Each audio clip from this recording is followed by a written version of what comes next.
अध्याय 12। तूफान से पहले की चिंगारियां। रात भारी थी, मानो वर्षा की गंध से भीगी हुई हो। महल की ऊंची दीवारों पर बादल नीचे झुकाए थे। दरबार कब का बिखर चुका था, पर गलियारों में अब भी तनाव धुएं की तरह ठहरा हुआ था। विक्रम हर्षवर्धन के साथ चलता रहा। उनके कदमों की आहट सुनसान प्रांगण में गूंज रही थी। दिन भर वे राजनीति, सीमाओं और गठबंधनों पर बातें करते रहे थे, लेकिन इस पल की हवा अलग थी, तेज, नुकीली, खतरनाक। पहली बार चुप्पी को विक्रम ने तोड़ा। तुम उसे बहुत पास से संभालते हो हर्ष। उसकी आवाज शांत थी, पर भीतर एक चुनौती की लपट थी।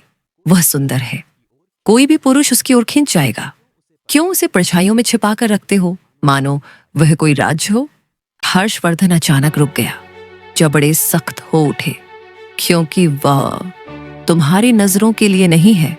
विक्रम ने हल्की मुस्कान दी, जिसमें उकसावा छलक रहा था।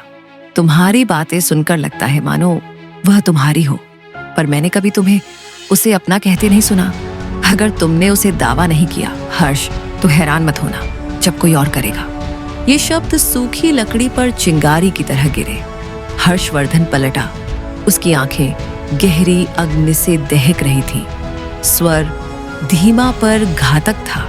सावधान रहो विक्रम, मित्रता की भी सीमाएं होती हैं, उन्हें लांघो मत।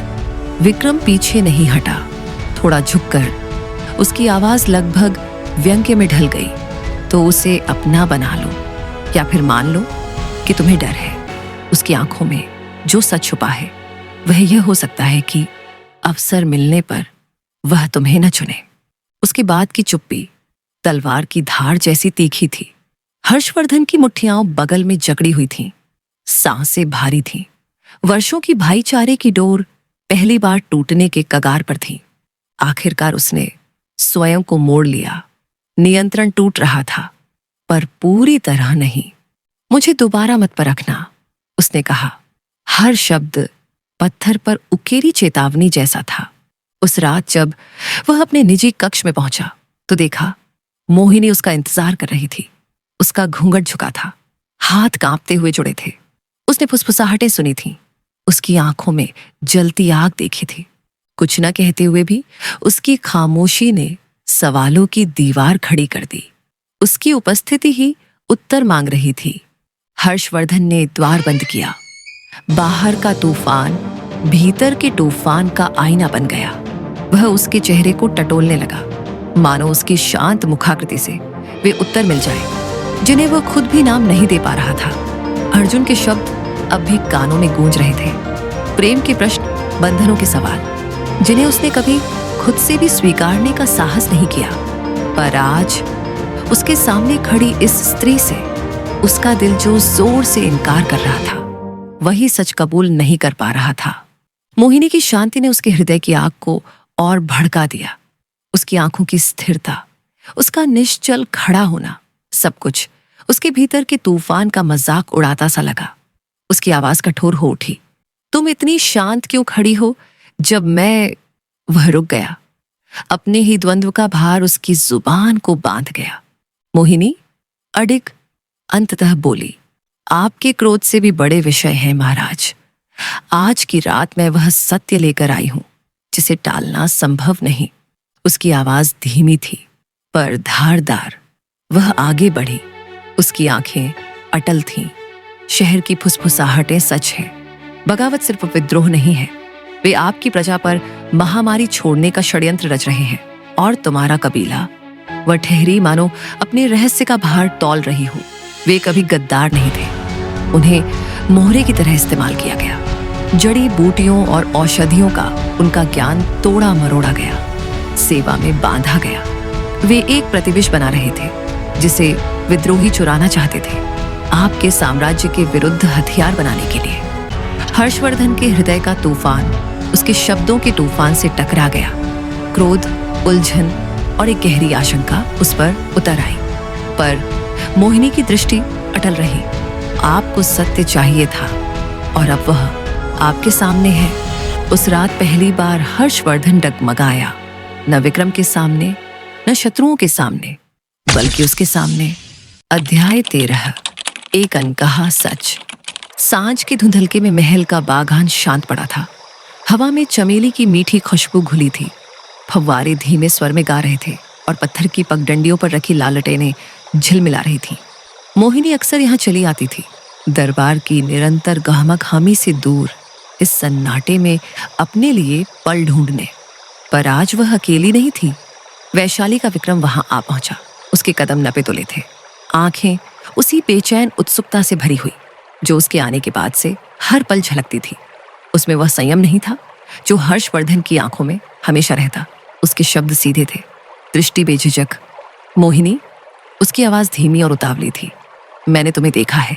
राजकुमार चाहे इसे देख ना पाए या देखकर भी अनदेखा कर दे, पर जब तुम किसी कक्ष में प्रवेश करती हो तो हवा बदल जाती है। तुम्हारे और उसके बीच कुछ है। मोहिनी ठिठक गई। शाम की हवा में उसका घूंघट हल्का सा कांप उठा। वह चुप रही। विक्रम एक कदम और पास आया, स्वर को नरम करते हुए बोला, सच बताओ, क्या तुम उससे प्रेम करती हो? मोहिनी का दिल कसकर मरोड़ा खा गया, पर उसने अपनी आवाज को स्थिर रखा। प्रेम यहां सवाल ही नहीं है विक्रम, और अगर होता भी तो भविष्य क्या होता उसका? वह राजवंश का उत्तराधिकारी है, सिंहासन का वारिस। उसका धर्म है गठबंधन करना, उत्तराधिकारी देना, और शायद उतनी पत्नियां भी स्वीकारनी पड़े जितनी किसी एक स्त्री का हृदय सह न सके। विक्रम की भौहें सिकुड़ गईं। फिर भी तुम उसके लिए चुपचाप पीड़ा सहती हो। मोहिनी ने सिर हिला दिया। उसकी आंखें जल रही थीं, पर स्वर संयत रहा। नहीं, मैं नहीं कर सकती, मैं नहीं करूंगी। मैं उस पुरुष की होंगी जिसे मैं स्वयं को सौंप दूं, पूर्णतः उसकी और केवल उसकी। उसे अपना कह सकूं, केवल अपना। हर्षवर्धन के साथ ऐसा स्वप्न असंभव है। उससे यह चाहना स्वार्थी होगा, खतरनाक भी। वह मेरा नहीं, अपने लोगों का है, अपने राज्य का है, और मैं यह समझती हूं। उसके शब्द पत्थर के तालाब में गिरे शांत कंकड़ों की तरह बाग के फव्वारे में गूंज उठे। वह नहीं जानती थी कि कोई और भी यह सब सुन रहा था। संगमरमर की मेहराब की छाया में खड़ा था हर्षवर्धन। उसका शरीर तन गया था, हाथ बगल में मुट्ठियों में बंधे थे। लालटेन की झिलमिलाहट उसकी आंखों में परावर्तित हो रही थी, पर वह रोशनी नहीं, आग थी। उसके कानों में उसकी आवाज बार बार गूंज रही थी, मैं उसके साथ नहीं हो सकती। मैं ऐसा पुरुष चाहती हूँ जिसे अपना कह सकूं। वह पुरुष जिसने सेनाएं चलाई, राज्यों को अपने आगे झुकाया। उन शब्दों ने उसके भीतर इस्पात से भी गहरी चोट की। विक्रम जब अंततः भारी मन से चला गया, मोहिनी अब भी बाग में ठहरी रही, अनजाने उस तूफान से बेखबर जो पास की मेहराब के ठीक उस पार सुलग रहा था। हर्षवर्धन बाहर नहीं आया, अभी नहीं। उसका जबड़ा कड़ा था, क्रोध बमुश्किल एक पतली सी डोर से बंधा हुआ। उसे उसकी अस्वीकृति ने नहीं जलाया, उसे जलाया उस सत्य ने जो उसने किसी और पुरुष को दे दिया था, और जिसे वह कभी उससे कहने का साहस नहीं जुटा पाई। और उस रात जब वह भारी कदमों से अपने कक्ष की ओर बढ़ा, उसके हृदय में एक ही विचार बिजली की तरह गूंज रहा था, वह मुझे यह शब्द देगी, वह मुझे अपना सत्य देगी, और मैं उसे पाकर ही रहूंगा, चाहे इसके लिए मुझे उसकी हर दीवार को तोड़ना क्यों न पड़े जिसके पीछे वह छिपती है। अध्याय 14। चांदनी का फैसला। महल गहरी निस्तब्धता में डूबा था। आंगन पूर्णिमा की चांदनी में नहाए हुए थे। संगमरमर की फर्श उस मध्यम उजाले को लौटा रही थी, और वातावरण में एक अनजानी बेचैन कर देने वाली ऊर्जा तैर रही थी। मोहिनी तेज कदमों से गलियारे में बढ़ी, घूंघट को और कसा, अपने कक्ष की एकांतता ढूंढती हुई, पर उसका रास्ता रोक लिया गया। हर्षवर्धन छाया से बाहर आया। चांदनी उसकी कठोर रेखाओं को उजागर कर रही थी। उसकी आंखों में शांत राजकुमार का संयम नहीं, बल्कि एक ठगा हुआ जंगली और उग्र पुरुष का शोला जल रहा था। विक्रम से तो तुम खुलकर बोलती हो, उसकी आवाज नीची पर खतरनाक थी, पर मुझे तुम मौन देती हो। मोहिनी ठिठक गई, सांस रुक सी गई। उसने नजरें झुका लीं, अपने को संभालते हुए। सुन लिया, काफी सुना। वह और करीब आया। उसकी आंखों में दबा हुआ तूफान कांप उठा कि तुम मेरे साथ नहीं रह सकती, कि मैं कर्तव्य का कैदी हूं, अपने ताज की जंजीरों में जकड़ा, कि तुम्हें चाहिए कोई ऐसा पुरुष जिसे तुम अपना कह सको। उसने दोनों हथेलियां जोड़ दी। स्वर कोमल था पर दृढ़। यह सत्य है राजकुमार, एक सत्य जिसे कहने का साहस मुझ में न था। उसने उसका हाथ झटके से पकड़ा और पास खींच लिया। उसकी सांसें उसके कान के पास तप रही थीं। और वो साहस तुम्हें मिला किसी और को कहने का, मेरे मित्र को। उसकी आवाज कोड़ा सी फट पड़ी और उसकी आंखों में चांदनी का जंगली तेज चमका। मुझसे तो सच छुपा लिया और उसे कह दिया। मोहिनी ने छुड़ाने की कोशिश की पर उसकी पकड़ और कड़ी हो गई। उसका दिल धड़क उठा, आवाज कांपी, क्योंकि आप समझते ही नहीं। आपका अभिमान आपको अंधा कर देता है। अगर मैं कहती तो आप मुझे अपने क्रोध में चीर डालते। उसके शब्द तीर बनकर लगे। कुछ क्षण हवा भारी खामोशी से भरी रही, बस पत्तों की सरसराहट और दूर से रात पंछियों की पुकार। फिर धीरे धीरे वह झुका। उसके होंठों के खतरनाक करीब थे। आवाज कांप रही थी, जैसे कोई बांधा हुआ तूफान फटने को तैयार हो। तुम सोचती हो मैं अपनी हद नहीं जानता मोहिनी, कि जिसे बचाना चाहता हूं उसी को तोड़ दूंगा? क्या मैं इतना निर्दयी हूं? उसका अंगूठा उसकी ठुड्डी पर फिरा, उसकी त्वचा पर आग की लकीर खींचता हुआ। तुम गलत हो। उसकी आंखें उसकी आंखों से टकराई, खुली, अडिग, और फिर भी भय और चाहत से भीगी। चांदनी ने दोनों को चांदी में ढक लिया, मानो पूरी दुनिया सिकुड़कर केवल उनकी धड़कनों तक रह गई हो। वह और झुका। उसकी आवाज फुसफुसाहट में उतर आई, झुलसाने वाली, त्वचा पर तपती हुई। और आज इस शापित चांदनी के नीचे मेरा हर जज्बा चिल्ला रहा है कि तुम्हें अपना बना लो, तुम्हें अपनी पहचान से जला दूं। किसी राजकुमार की नहीं, किसी राजा की नहीं, सिर्फ मेरी। उसके होंठ कांपे पर आवाज ना निकली। अचानक उसने उसका हाथ छोड़ दिया, पीछे हट गया, मानो खुद से ही जूझ रहा हो। तुम सही हो। उसका स्वर कड़वाहट में टूटा। मैं बधा हूं अपने ताज से, अपनी प्रजा से। पर मोहिनी, कभी से मेरी कमजोरी मत समझना। जब मैं चुनता हूं, सचमुच चुनता हूं, तो जो मेरा है उसे बांटता नहीं। उसकी जवानी की रेखाएं कस गईं। हर मांसपेशी संयम की पीड़ा से खिंच गई। उसकी आवाज भारी और बेकाबू थी, क्रोध से भी कहीं अधिक पीड़ा का बोझ उठाए हुए। और अब कहो मुझे, हर शब्द उसके सीने से फटा, क्या सचमुच तुम्हारे दिल में मेरे लिए कुछ भी नहीं? वह रुका। उसकी आंखें उसकी आंखों को भेदती रहीं। खामोशी दमघोटू हो उठी। अगर नहीं, उसने धीमे पर और भी जानलेवा स्वर में कहा, तो डरो मत।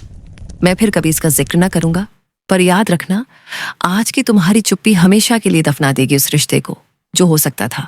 उसकी खामोशी भारी हो गई, दर्द से भरी, असहनीय। चांदनी की निष्ठुर उजली छाया ने उसके हर राज को उजागर कर दिया। छुपने को कोई जगह न छोड़ी। उसके होंठ कांपे, आवाज टूटी, भीतर का बांध टूट गया। मैंने कोशिश की, वह फुसफुसाई, कोशिश की इसे मारने की, दबाने की, पर सत्य यह है राजकुमार, सत्य यह है कि मैं आपसे प्रेम करती हूँ। दुनिया थम गई। हर्षवर्धन डगमगा गया। उसकी सांसें टूटकर उखड़ रही थी। उसका हाथ कांपते हुए उठा, उसकी गाल को छुआ, जैसे डर हो कि वह कहीं विलीन न हो जाए। फिर से कहो। उसकी आवाज टूटी हुई प्रार्थना थी। मोहिनी की आंखें छलक उठी, पर इस बार शब्द दृढ़ और अटल निकले। मैं आपसे प्रेम करती हूँ हर्षवर्धन। वह टूट गया। एक आधी गुर्राहट, आधी विनती से स्वर के साथ उसने उसे अपने सीने से भींच लिया। उसके होंठ उसके होंठों पर टूट पड़े।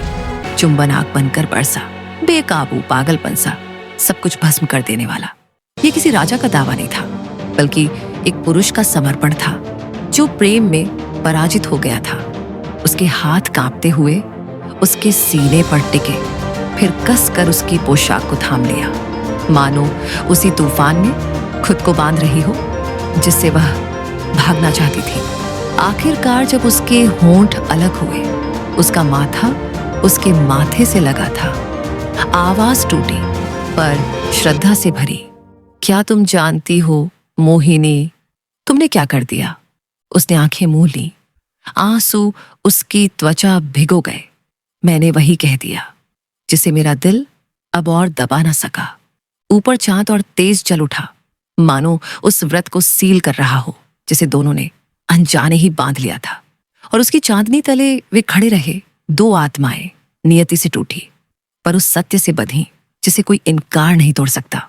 लेकिन उसी पल हर्षवर्धन का शरीर कांप उठा।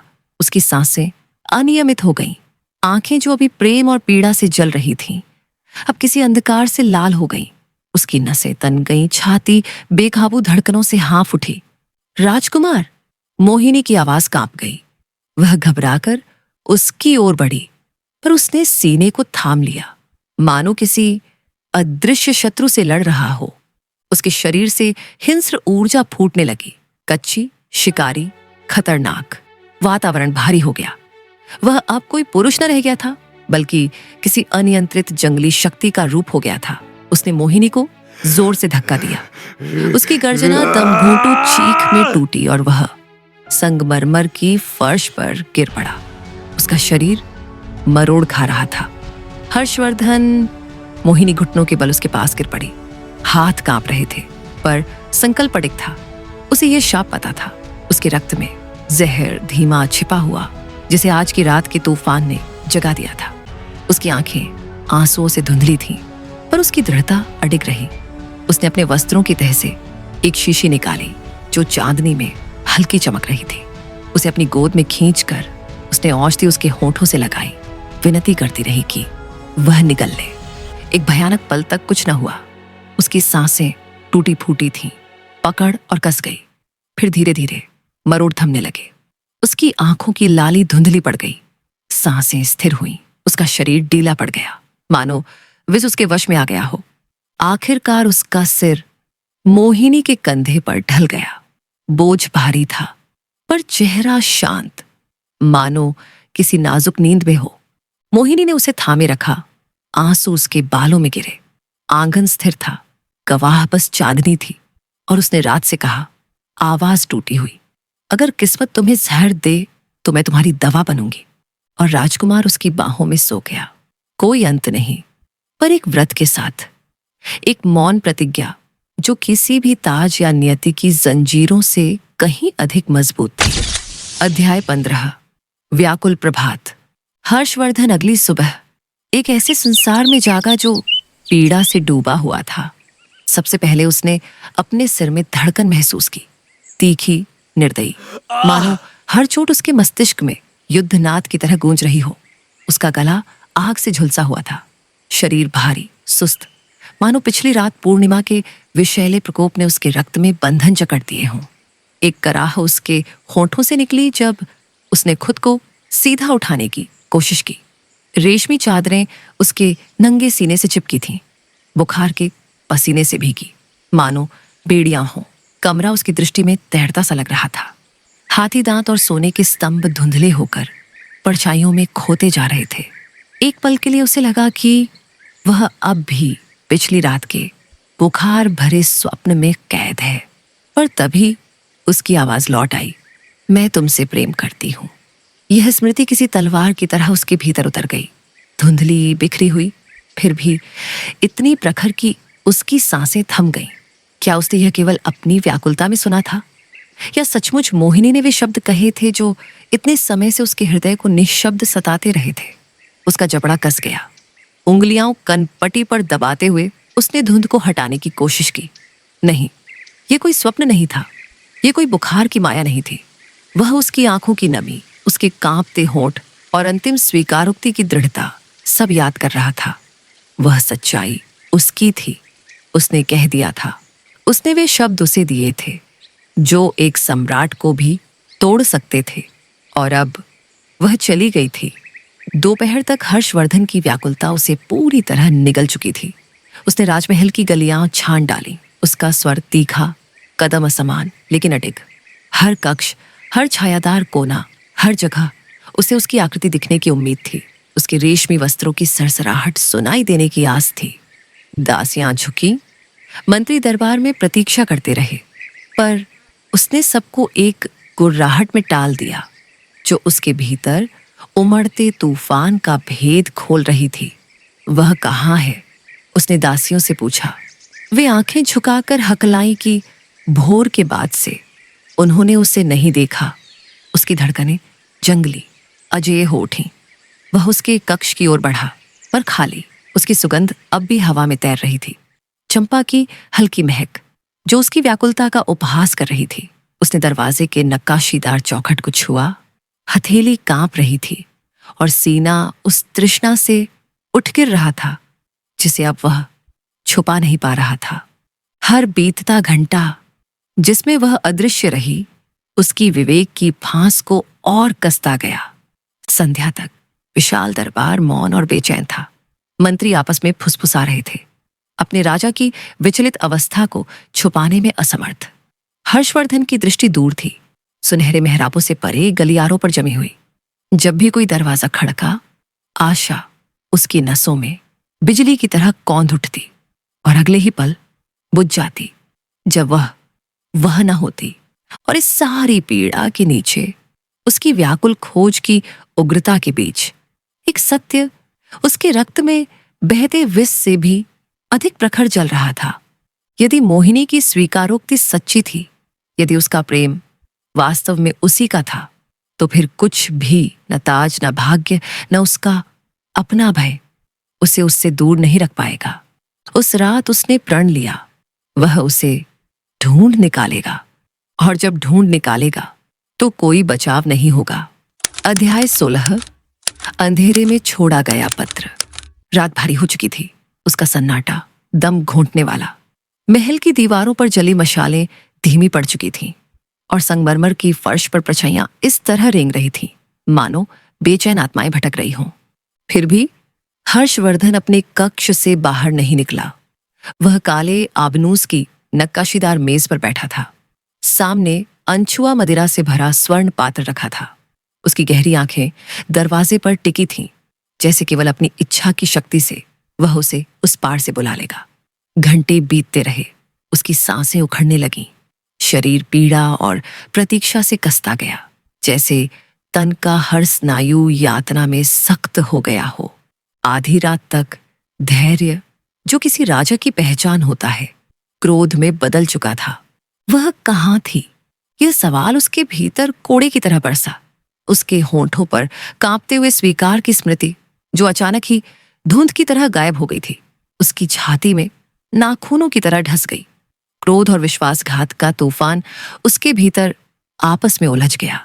एक ऐसा तूफान जिसे वह अब रोक नहीं पा रहा था। उसकी मुट्ठी जोर से मेज पर गिरी। पात्र उलट पड़ा। लाल मदिरा पॉलिश की गई सतह पर ऐसे फैल गई जैसे रक्त हो। उसकी चोट की गूंज कक्ष की दीवारों में गूंजी और उसी क्षण मेज की लकड़ी की दरार से एक पतला कागज का टुकड़ा ढलक आया, मानो कोई बहुत पुराना राज आजाद हो गया हो। हर्षवर्धन की सांस थम गई। उसने कांपते हाथों से उसे उठा लिया। उसकी रगों में बहती लोहे जैसी शक्ति के बावजूद हाथ थरथरा रहे थे। उस कागज पर वही लिखावट थी, नाजुक, जल्दी में लिखी गई, लेकिन निस्संदेह उसी की। मुझे पता था तुम ऐसा ही करोगे। पत्र की शुरुआत ने उसकी क्रोधी आंधी को चीर दिया। इसलिए ताकि कोई देख न ले, मैंने ये तुम्हारे लिए छोड़ा है। मुझे तुरंत जाना पड़ा है उस उपाय की खोज में जो इस विष का तोड़ है। हमारे पास बहुत कम समय है, 1 महीने से भी कम, इससे पहले कि यह विष तुम्हें पूरी तरह निकल जाए। जब तक मैं लौट कर ना आऊं, किसी से कुछ मत कहना और मुझे याद करना। अंतिम 2 शब्द उसके अपने जैसे थे, मृदु फिर भी प्रचंड, मानो उसकी त्वचा से टकराते हुए कानों में फुसफुसा दिए गए हों। हर्षवर्धन की जबड़े की पकड़ ढीली पड़ गई। पत्र उसके हाथों में कांप रहा था। उसका क्रोध पिघलकर कुछ और बन गया, और भी खतरनाक, एक गहरी राहत जिसमें तड़प और अभिलाषा की चुभन मिली हुई थी। उसके होठों पर हल्की सी मुस्कान उभरी, थकी हुई, परंतु उसमें अब भी आग बाकी थी। उसने उसे धोखा नहीं दिया था, वह उससे भागी नहीं थी। वह लड़ रही थी, उसके लिए, उन दोनों के लिए। राजा ने अपनी आंखें मूंद लीं, पत्र को ऐसे थामे जैसे वह स्वयं उसकी हथेली हो। उसके भीतर का तूफान थम गया। हालांकि उसकी छाती अब भी उसकी अनुपस्थिति की भूख से जल रही थी, लेकिन कई दिनों बाद उसकी सांसें स्थिर हुईं और उसके हृदय में एक मौन प्रतिज्ञा जन्मी। मेरे पास लौट आओ मोहिनी, उसने रात के अंधेरे में बुदबुदाया, शब्द तीखे और नग्न। और जब तुम लौटोगी तो मैं तुम्हें कभी जाने नहीं दूंगा। और फिर चांद की चौकस निगाहों के नीचे उस योद्धा राजा ने खुद को एक दुर्लभ चीज की अनुमति दी, आशा। अध्याय 17। वापसी। 10 दिन, 10 बेचैन रातें, 10 दिन जिनके हर सन्नाटे भरे गलियारों में केवल उसकी अनुपस्थिति गूंजती रही। 10 दिन जब युद्ध और सिंहासन में अडिग रहने वाली हर्षवर्धन की लौह इच्छा शक्ति 3 साधारण शब्दों के बोझ तले झुक गई, मुझे याद करना। हर बार जब उन शब्दों की याद अनचाहे उठ खड़ी होती, उसका कठोर मुख झूठा पड़ जाता। मंत्री, सेनापति, यहां तक कि आर्षमंडल भी विचलित हो उठते जब उनके सम्राट के होठों पर एक क्षीण गुप्त सा मुस्कान तैर जाती। एक ऐसी मुस्कान जो न किसी आदेश से उपजी थी, न किसी युद्ध विजय से। उनकी फुसफुसाती जिज्ञासाओं ने उसके भीतर की हलचल और गहरी कर दी। राजा को सपने नहीं देखने चाहिए, राजा को तड़पना शोभा नहीं देता। फिर भी हर्षवर्धन ने उसे हर सन्नाटे में, हर छाया में पाया। पवन की लहरियों में उसकी हंसी की झलक, हर प्रतिबिंब में उसकी आंखों का साया। और उस रात वह रेशमी पलंग पर फैला पड़ा था। चांदनी उसके ऊपर षड्यंत्रकारी सी बरस रही थी। उसकी हथेली उस पत्र पर टिकी थी जिसे वह सीने से लगाए रखता, और उसका उठता गिरता वक्ष केवल स्मृतियों का बोझ ढो रहा था। तभी उसने सुना एक धीमी आहट, सांस जितना हल्का पगचाप। उसका योद्धा स्वभाव चौकन्ना हो उठा, हाथ कमर के खंजर की ओर बढ़ा। परंतु अगले ही क्षण खिड़की की चौखट पर एक परिचित आकृति आकार लेने लगी। वह घूंघट, वह ठाठ, वह दुस्साहस, मानो राजा की शैया में प्रवेश करना उसका जन्म सिद्ध अधिकार हो। मोहिनी, उसने बस इतना ही घूंघट उठाया कि उसकी आंखों में शरारत की चमक उभर आई।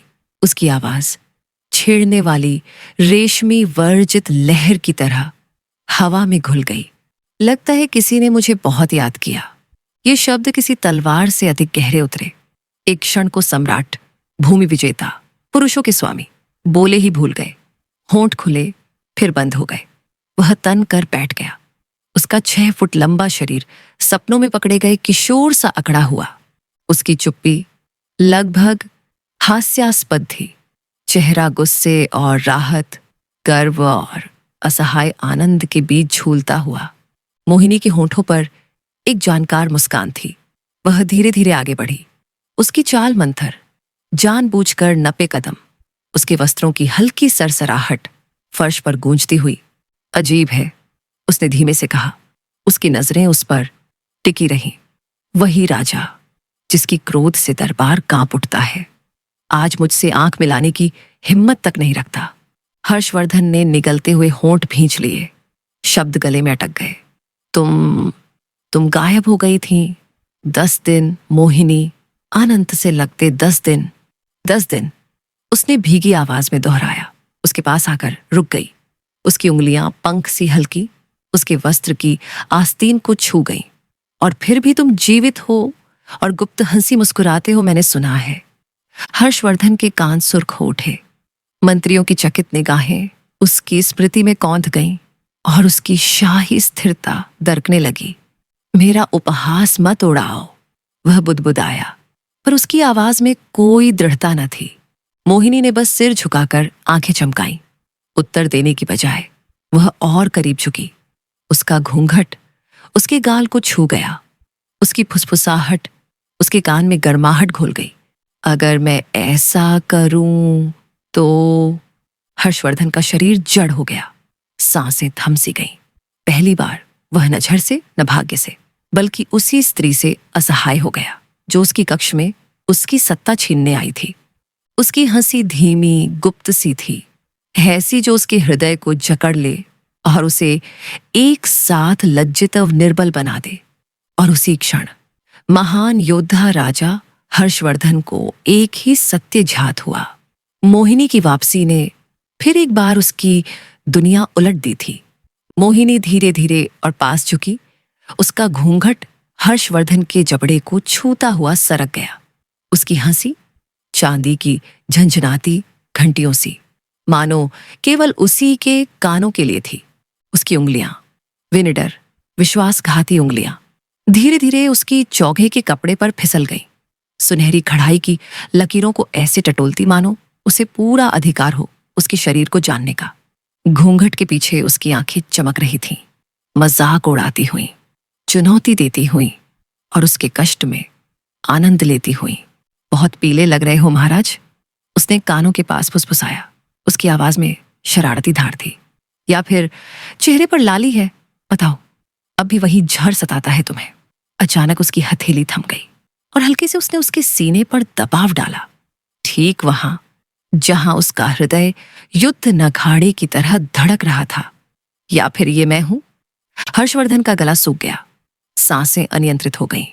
उसकी चुप्पी ने उससे ज्यादा राज खोल दिए जितने शब्द कभी खोल सकते थे।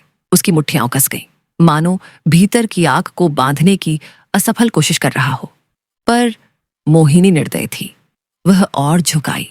उसके होंठ उसके कान से बस एक सांस की दूरी पर थे। उसकी फुसफुसाहट मादक और विध्वंसकारी। मुझे लगता है उसकी आवाज रेशमी और मोहक थी। तुमने मुझे उतना याद किया जितना कभी मानोगे भी नहीं। उसकी दृढ़ता टूट गई। वह महान सम्राट जिसने जहर की पीड़ा और ताज का भार सह लिया था, मोहिनी को अब और नहीं सह सका। एक झटके में उसका हाथ ऊपर उठा और उसकी कलाई को थाम लिया।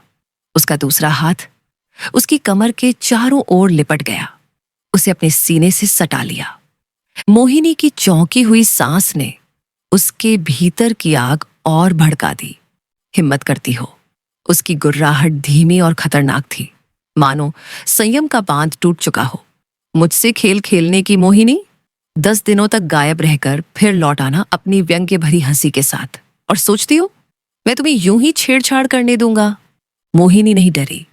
उसका घूंघट लहराया जब उसने थोड़ी ऊंची उठाई और उसकी आंखों में विजयी चुनौती चमक उठी। तो मत देने देना हर्ष।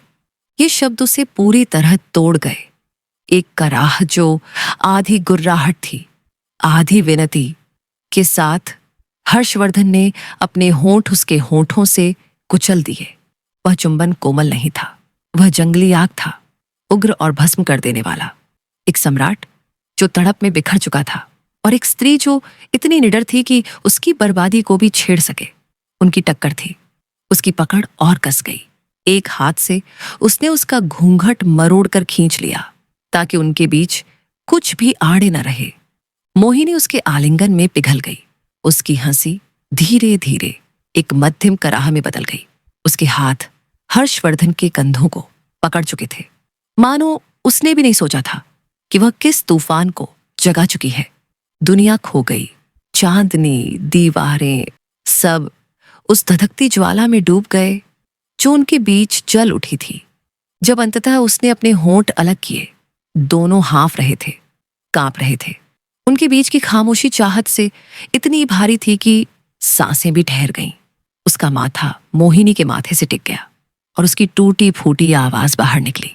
कभी नहीं, उसने उग्रता से फुसफुसाया, कभी नहीं जाने दूंगा तुम्हें मेरी नजर से ओझल।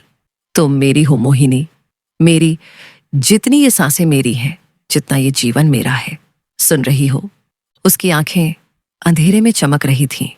उनमें सैकड़ों रहस्य छिपे थे, पर उसकी कांपती मुस्कान ने बस एक सच्चाई प्रकट की। हाँ, सुन रही हूं। और वह राजा जो दुनिया के आगे कभी झुका नहीं था, आखिरकार उसी स्त्री के आगे झुक गया। अध्याय 18। सुबह का हिसाब। भोर ने धीरे धीरे कक्ष में कदम रखा। सुनहरी आभा रेशमी पर्दों पर पिघलकर बिखर गई। हवा अब भी पिछली रात के तूफान की गंध समेटे थी। वासना और अधूरी कही बातों का मिला जुला सुरा भी। हर्षवर्धन करवट लेकर जागा, तन थकान से भारी, पर भीतर एक अजीब बेचैन अग्नि अब भी जीवित थी। उसने उसने मुड़कर देखा, उसके पास का स्थान खाली था। चादर अब भी गर्म थी, उसमें उसकी महक बसी थी, चमेली और सांझ की। पर वह जा चुकी थी। एक पल को घबराहट बिजली सी कौंधी। क्या वह फिर फिसल गई उसकी बाहों से? हमेशा की तरह एक मायावी स्वप्न बनकर गुम हो गई। वह झटके से उठ बैठा। सिर में तेज धड़कन हथौड़े की चोट से बज उठी। वही झर, चालाक और निष्ठुर अपनी गिरफ्त याद दिलाता हुआ उसने कनपटी पर हाथ रखा। भीतर उठते तूफान को थामने की कोशिश की, मगर दर्द से कहीं गहरी थी उसकी अनुपस्थिति, सीने में धंसी तलवार सी। उसकी यादें पिछली रात के टुकड़ों में लौट आईं। उसकी आंखों की आग जब उसने उसे छेड़ा था, उसके होंठों की थरथराहट जब उसने उसे चूमा था, उसकी देह का निडर समर्पण अपनी बाहों में, और सबसे बढ़कर उसका फुसफुसाया इकरार जो अब भी प्रार्थना सा गूंज रहा था, मैं तुमसे प्यार करती हूं। ये शब्द सच्चे थे। उसने यह सपना नहीं देखा था। बेचैन होकर वह बिस्तर से उठा। नंगे पांव संगमरमर की ठंडक में सिहर गए। सहायक दरवाजे पर दस्तक देने लगे, पर उसने केवल एक आदेश दिया, मुझे अकेला छोड़ दो। दिन यंत्रणा में बीता। मंत्री राज्य के मामलों की रट लगाए बैठे रहे, मगर हर बार जब किसी ने मिस शब्द कहा, चाहे वह हिसाब का हो या सामान का, हर्षवर्धन का दिल चौंक उठता। अनचाहे होठों पर मुस्कान तैराती। उसे उसकी अंतिम छुटीली बात याद आ जाती। मंत्री हैरान निगाहें बांटते। वही राजा जिसकी एक दृष्टि ने कभी सबको कांपने पर मजबूर कर दिया था, अब खोया बैठा था। ओंठों पर ऐसी मुस्कान जो किसी राज्य की नहीं, सिर्फ उसकी थी। पर संध्या ढलते ढलते वह मुस्कान झुलस कर अधीरता में बदल गई। वह उसके पास नहीं आई। न कोई झलक, न कोई आहट, न परछाई में उसके आंचल की सरसराहट। उसने दरबार जल्दी विदा कर दिया और कक्ष लौट आया। बिस्तर के किनारे बैठा रहा। कंधे तने उंगलियां लकड़ी पर बेकरार थपथपाती। हर घड़ी उसकी सांसें भारी होती चली गईं। सूरज क्षितिज पर ढल चुका था। आकाश अंगारों और सोने की लपटों से दहक रहा था। हर्षवर्धन का कक्ष संध्या छायाओं से भर गया, जो संगमरमर पर लंबी बेचैन लकीरों की तरह फैल रही थीं। वह बालकनी पर खड़ा था, पीठ तनी रेलिंग पकड़े हुए, हाथ कठोर, मन अब भी चाहत और अधीरता का रणभूमि। दरवाजा चरमराया। मोहिनी भीतर आई। उसका आंचल सांझ की फुसफुसाहट सा पीछे लहराता। इस बार उसकी हंसी, उसकी शरारत सब गायब थे। उसकी आंखों में गहराई थी, ऐसा भार जिसने उनके बीच की हवा को भी निशब्द कर दिया। तुम देर से आई हो। हर्षवर्धन की आवाज टूटी, संयमित क्रोध से सनी। क्या 10 दिन की चुप्पी काफी न थी मोहिनी? उसके कदम ठिठके, दृष्टि अडिग रही। मुझे मालूम है, और हर पल ने मुझे भी जलाया है। हर्ष, उसका नाम उसके होठों पर सुन। उसके भीतर कुछ नरम पड़ा, मगर सीने का तूफान शांत न हुआ। वह अचानक पलटा, आंखें सिकुड़ी, जवाब मांगती जो अब तक अनकहा था। मोहिनी और पास आई। अब केवल सांझ की चुप्पी ही उनके बीच बची थी। उसकी आवाज स्थिर थी, मगर उसमें छिपी बेचैनी धड़कती थी। मैं उस जहर की तह तक गई हूं जो तुम्हारी रगों में दौड़ रहा है। ये साधारण विष नहीं है, इसे गढ़ा गया है, रचा गया है तुम्हारे प्रधानमंत्री राजऋषि द्वारा। शब्द तीर बनकर चुभे। उसकी सांस थम गई, मुट्ठियां कस गई। राजर्षि, उसकी आवाज तलवार हो गई। मोहिनी ने सिर हिलाया। हां, उसकी साजिश थी। वही था जिसने तुम्हारे पिता की हत्या का षड्यंत्र रचा, और अब वह तुम्हें कमजोर कर स्वयं गद्दी हथियाना चाहता है। वह छायाओं में काम करता है, धोखेबाजों को जुटाता, उन्हें धन और शक्ति का लालच देता। आज भी तुम्हारे राज्य के गुप्त कोनों में बगावत पनप रही है। उसके शब्दों का बोझ हर्षवर्धन पर पत्थर सा आ गिरा, मगर मोहिनी का स्वर अडिग और भी गहरा हो गया। तो मेरा कबीले उसके मोहरे थे। उन्होंने तुम्हें यह विष दिया ताकि तुम तुरंत न मरो, बल्कि बंधे रहो। ये जहर औरों से अलग है। तुम्हारा रक्त हर्षवर्धन अब बदल चुका है, और अब उसकी आंखों में अजीब श्रद्धा की लौ जल उठी। अब तुम्हारा रक्त ही पूरे राज्य में फैल रही महामारी की एकमात्र औषधि है। वह लड़खड़ा गया। सत्य का भार उसे चीरता हुआ। उसकी आवाज रूखी, लगभग अविश्वासी थी। मेरा रक्त, इलाज। हाँ, मोहिनी की आवाज कांपी, मगर दृष्टि स्थिर रही। इसीलिए हमारे पास समय नहीं है। ये झड़ तुम्हें धीरे धीरे खा रहा है। 1 महीने से कम शेष है, और फिर भी तुम्हारी रगों में ही तुम्हारे लोगों की आखिरी उम्मीद बह रही है। कक्ष में गाढ़ी चुप्पी छा गई। घुटन भरी, दम घोंटती। सत्य की धार किसी तलवार से भी तीखी थी। आखिर मोहिनी और करीब आई। उसका हाथ उसके बाह से छू गया। उसका स्पर्श एक साथ सहारा और अग्नि। हम अकेले यह युद्ध नहीं जीत सकते। राजर्षि की बगावत को कुचलने के लिए, आने वाले तूफान से बचने के लिए हमें अर्जुन की शक्ति चाहिए, उसकी निष्ठा चाहिए। उसके बिना राज्य टिक नहीं पाएगा। अर्जुन का नाम सुनते ही उसका शस्त्र बंधु, उसका सबसे प्रचंड साथी हर्षवर्धन की जबड़े कठोर हो गए। स्मृतियां उमड़ी, निष्ठा, गर्व और वह विश्वासघात का डंक जिसे अब तक नाम न दिया था। राजर्षि ने मेरे पिता को मारा। उसकी आवाज टूट गई। पीड़ा कच्चे घाव सी रिसने लगी। उसकी आंखें जल उठीं जब उसने उसकी ओर देखा। उसके चेहरे में कोई झूठ, कोई परछाई खोजी, मगर मिला केवल सत्य की अडिग ज्वाला। और तुम, मोहिनी, उसकी आवाज टूटी, पीड़ा और विस्मय की बराबरी लिए।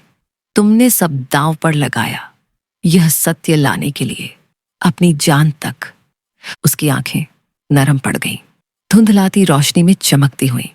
मैं और भी दांव पर लगा देती हर्षवर्धन। तुम भी वही करते अगर मेरी जगह तुम होते, है ना?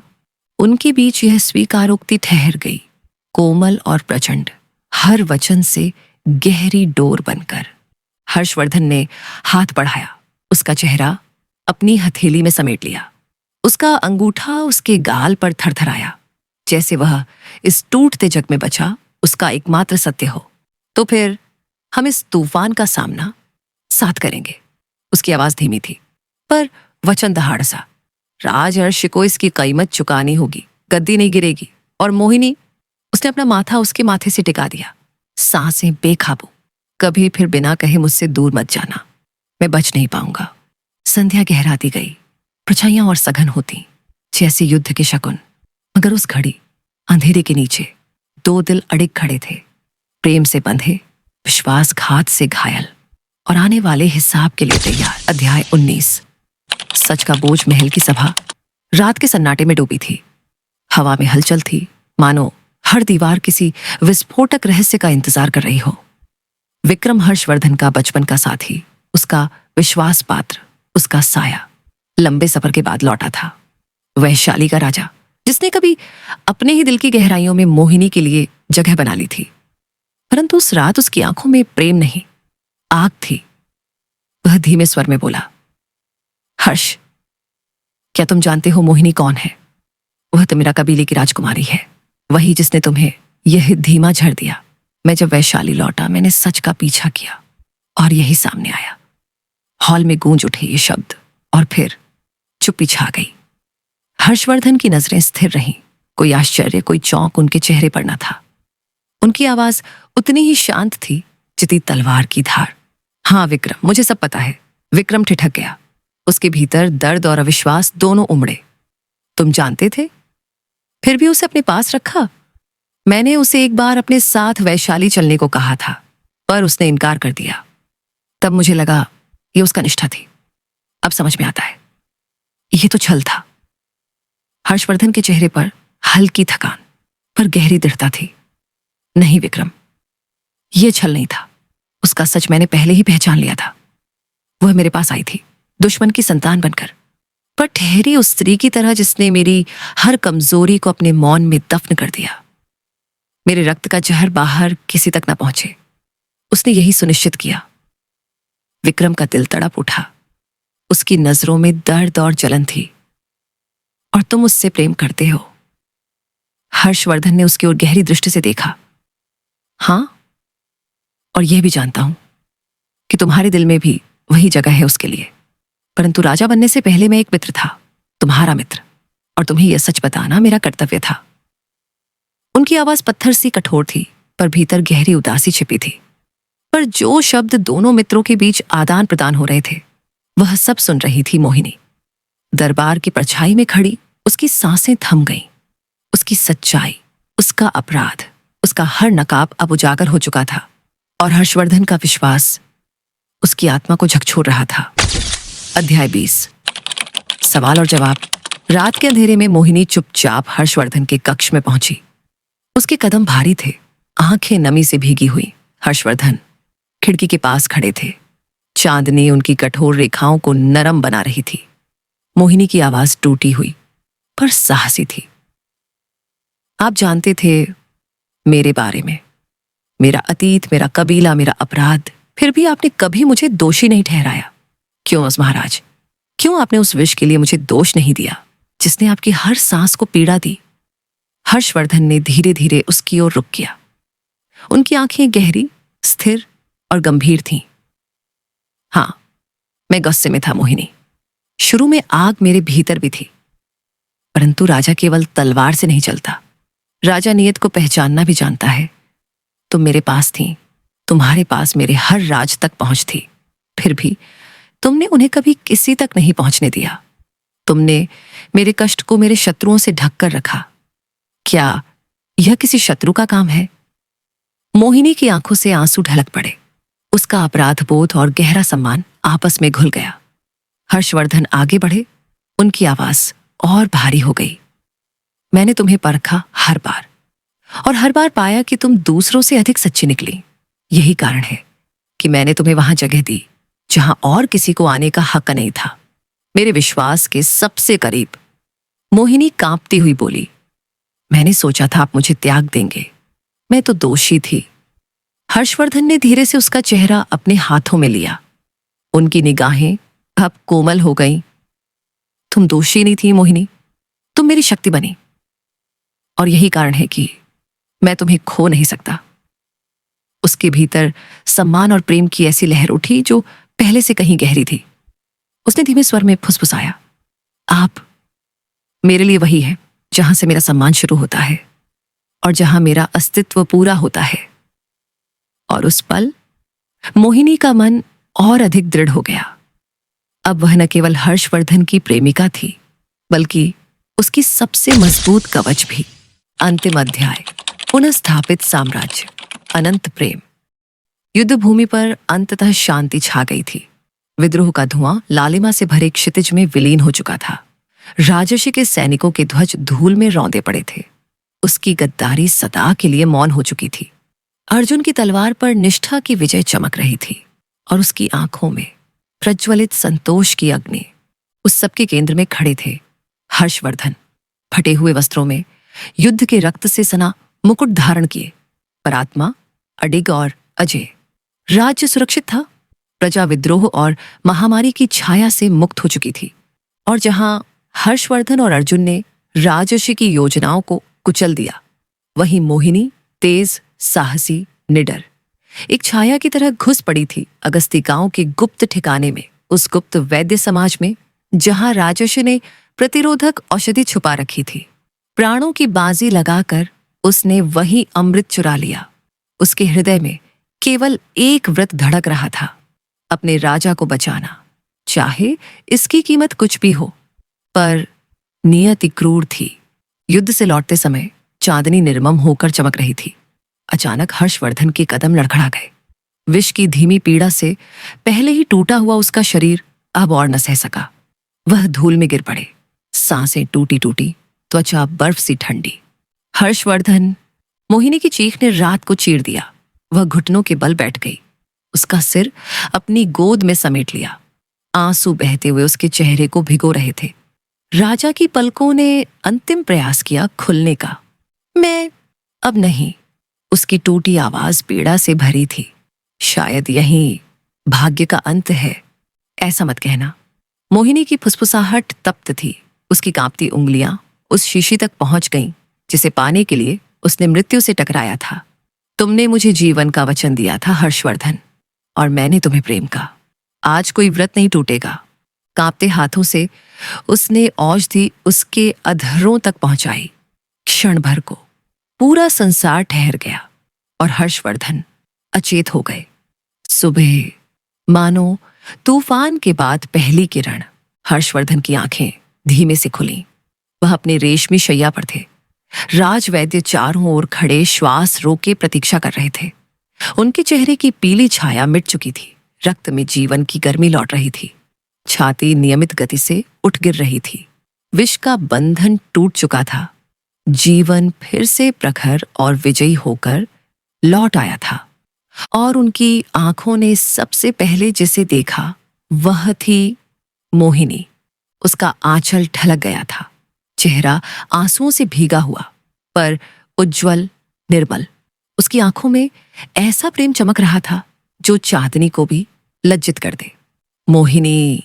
उसकी आवाज अभी भी टूटी हुई थी, युद्ध और ताप से थकी, फिर भी स्थिर और विस्मय से कांपती। तुमने मुझे बचा लिया। मोहिनी की कांपती मुस्कान आंसुओं के साथ बह निकली। उसकी धीमी फुसफुसाहट आत्मा की शपथ थी। तुम सदा मेरे ही थे, बचाने के लिए। और फिर देवताओं की कृपा और प्रजाजनों के उल्लास के बीच हर्षवर्धन ने उसका हाथ थामा। अब न छुपाकर, न छाया में, बल्कि खुले आकाश के नीचे, पूरे गर्व और अधिकार के साथ, अपनी रानी के रूप में। महल की घंटियां गूंज उठी। उनका स्वर पूरे साम्राज्य में फैल गया। अर्जुन ऊंचा खड़ा था। उसकी आंखों में गर्व और अटूट निष्ठा चमक रही थी। मंत्री झुककर प्रणाम कर रहे थे। जनता आनंदाश्रु बहा रही थी। विद्रोह मिट चुका था। महामारी का साया समाप्त हो चुका था और प्रेम शुद्ध, अटूट, अनंत विजयी हुआ। दुल्हन के श्रृंगार में सजी मोहिनी हर्षवर्धन के संग चली। अब उसका स्थान छिपा हुआ नहीं था, बल्कि समस्त जगत के सामने ऊंचा, पूज्य। हर्षवर्धन की दृष्टि उससे कभी न हटी। तीव्र, रक्षक और कोमल, मानो उनका अस्तित्व उसकी उपस्थिति से ही सांस ले रहा हो। सूर्य अस्त होते हुए आकाश को स्वर्ण और गुलाबी रंगों से रंग रहा था। विष और विश्वासघात की कथा विलीन हो चुकी थी। उसका रूपांतरण हो चुका था एक गाथा में, निष्ठा, साहस और अमर प्रेम की। क्योंकि हर्षवर्धन ने पुनः प्राप्त किया था न केवल अपना सिंहासन, न केवल साम्राज्य की स्वतंत्रता, बल्कि वह हृदय भी जो उनके साथ सदा सर्वदा धड़कने को नियत था। और मोहिनी, उनका प्रेम, उनकी रक्षक, उनकी रानी, उस स्थान पर खड़ी थी जिसे नियति ने बहुत पहले ही उसके लिए गढ़ा था, उनके संग सदा के लिए।